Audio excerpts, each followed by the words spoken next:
bota zuen erronka bat izan zen azkenen dron bat garatzea.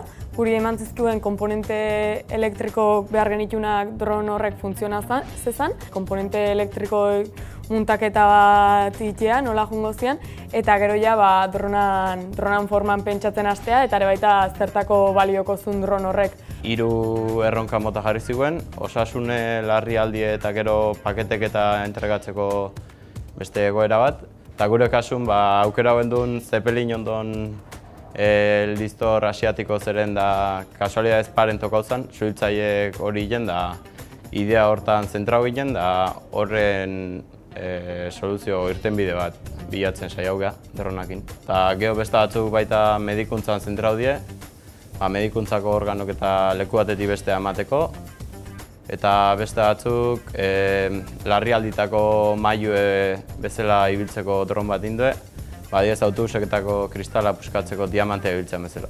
Orduan, egin behar genuen zen, egin behar deuna dagoen digane, dronoi muntatu eta dron horri sistema mekaniko bat erantzi. Orduan, gure sistema mekanikoa izango zen, listor asiatiko hauen kabik hiltzeko, likidoa botatzeko antena bat oso ateako gailu bat mekanismoi jartzea.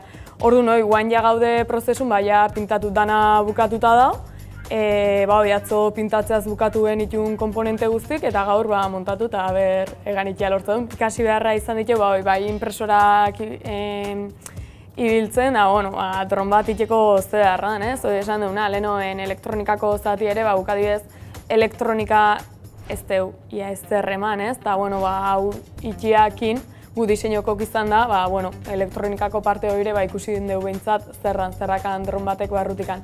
Politia, dronak montatzea eta gauza berri pentsatzea dronetik abiatu eta joko handi emateo eta esparru interesgarria.